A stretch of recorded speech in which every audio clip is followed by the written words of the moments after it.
Hello दोस्तों। इस video में हम class 10th economics chapter number 3 money and credit को कंटिन्यू करेंगे। तो चलिए शुरू करते हैं। दोस्तों, लेंडर वो इंसान होता है जो पैसे देता है और बोरोवर वो इंसान होता है जो पैसे लेता है।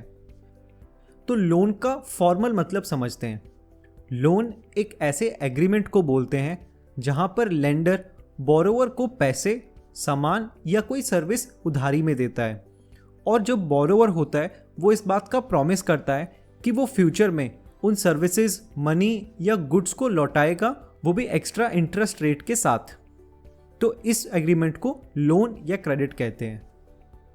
दोस्तों, अब दो केस स्टडीज पढ़ते हैं जिससे हमें लोन के बारे में कुछ और जानकारी मिलेगी। तो सबसे पहला केस है श्याम का।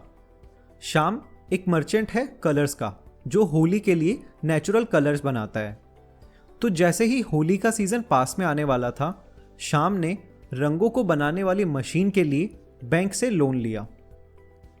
लोन लेने के बाद श्याम ने वो मशीन खरीदी, उनसे कलर्स बनाए, होली के टाइम पे कलर्स बेच के अपना प्रॉफिट बनाया और बैंक को उसके पैसे वापस कर दिए।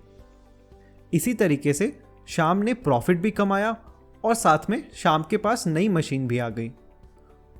इस केस में लोन ने एक पॉजिटिव इंपैक्ट डाला श्याम के बिजनेस पे। बात करते हैं एक फार्मर राम की। तो राम ने भी बैंक से लोन लिया सो दैट कि वो कुछ फर्टिलाइजर खरीद ले, कुछ सीड खरीद ले और अपनी अच्छी क्रॉप बना ले। उसने फर्टिलाइजर लगाया, सीड्स लगाए, लेकिन एक नेचुरल डिजास्टर की वजह से उसकी सारी फसलें खराब हो गई।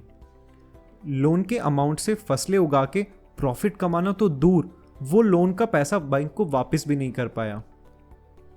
इसी वजह से बैंक वाले आए और उन्होंने राम की जमीन का कुछ हिस्सा बेच दिया और अपने पैसे वापस वसूल कर लिए। तो इस केस में जो लोन था उसका इम्पैक्ट राम के बिजनेस पे बहुत ही नेगेटिव पड़ा। इसी वजह से हमें ध्यान रखना चाहिए कि कौन से केस में लोन लेना चाहिए और कौन से केस में लोन नहीं लेना चाहिए। तो जब भी बैंक लोन देता है, जरूरी नहीं है कि बैंक हर किसी को लोन दे पाए। हमेशा बैंक के कुछ टर्म्स एंड कंडीशंस होती हैं। तो चलिए उनके बारे में समझते हैं। Number 1, interest rate.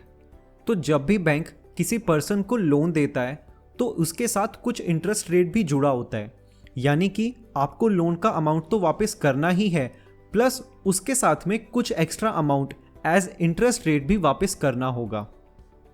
दूसरा पॉइंट है कोलेटरल, यानी कि सिक्योरिटी।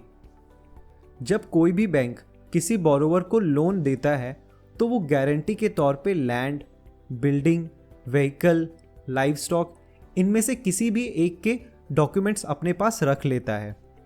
इन केस अगर बोरोवर बैंक को पैसा नहीं चुका पाता है लोन का, तो जो भी कोलेटरल बोरोवर ने रखा होता है उसे बेच के बैंक अपने पैसे वापस पूरे कर लेता है।